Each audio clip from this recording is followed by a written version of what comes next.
சமூக நலன் மற்றும் மகளிர் மேம்பாடு. தமிழ்நாட்டில் உள்ள அனைத்து பெண்களுக்கும் அண்ணனாகவும் தம்பியாகவும் இருந்து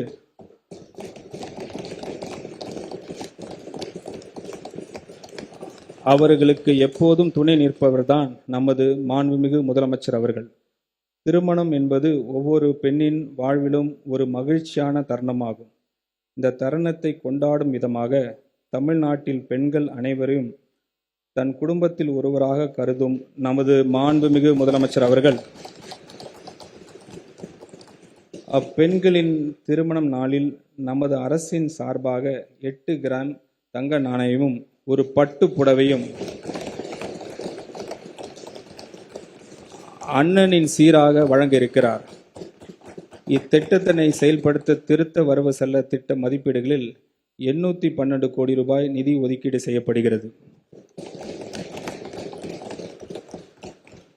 நம்முடைய கொள்கை தலைவர் பெருந்தலைவர் காமராஜர் புதிய உணவு திட்டத்தை கொண்டு வந்து மாணவர்களின் வயிற்று பசியை மட்டுமின்றி கல்வி பசியும் போக்கினார். நண்பா மற்றும் நம்பிகள் மேல் பேரன்பு கொண்ட நம் மாண்புமிகு முதலமைச்சர் அவர்கள் முதலமைச்சரின் காலை உணவு திட்டத்துக்கு பெருந்தலைவர் காமராஜர் காலை உணவு திட்டம் என பெயர் வைத்து பெருந்தலைவருக்கு பெருமை சேர்த்துள்ளார்.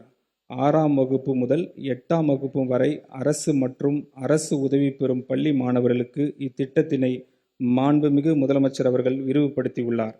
தந்தை பெரியாரின் பிறந்த நாளான செப்டம்பர் திங்கள் 17ஆம் நாள் முதல் செயல்படுத்தப்பட உள்ள இத்திட்டத்தின் மூலம் கூடுதலாக 15,414 பள்ளிகளில் பயிலும் 15.14 லட்சம் மாணவர்கள் பயன்பெறுவர்.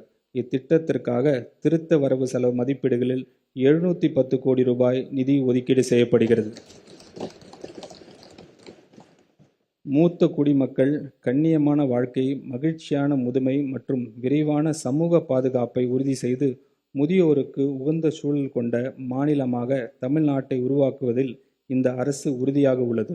மூத்த குடிமக்களுக்கான அனைத்து அவசியமான வசதிகளுடன் கூடிய மூத்த குடிமக்கள் இல்லங்கள், தகுதி வாய்ந்த பராமரிப்பாளர்கள், மருத்துவ பணியாளர்கள் மற்றும் பொழுதுபோக்கு வசதிகளுடன் மாவட்டந்தோறும் எக்ஸ்டெண்ட் செய்யப்படும்.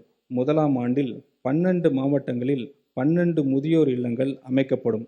ஒவ்வொரு இல்லத்திலும் 40 பயனாளிகள் இடம்பெறுவர். இத்திட்டத்திற்காக 6.6 கோடி ரூபாய் நிதி ஒதுக்கீடு செய்யப்படுகிறது. மேலும் லைப்ரரிஸ், யோகா, தியான வகுப்புகள் மற்றும் இன்டோர் விளையாட்டு வசதிகளுடன் கூடிய மூத்த குடிமக்கள் பொழுதுபோக்கு மையங்கள் முதற்கட்டமாக 5 மாவட்டங்களில் உருவாக்கப்படும். மூத்த குடிமக்களின் மக்கள் தொகை அடிப்படையில் இந்த மாவட்டங்கள் தேர்ந்தெடுக்கப்படும். எதிர்கால தலைமுறையினை நம் வீட்டு குழந்தைகளின் வாழ்வு கொண்டாட்டமாக இருக்க வேண்டும் என்று மனதார விரும்பும் உள்ளம் கொண்டவர் நம் மாண்புமிகு முதலமைச்சர் அவர்கள்.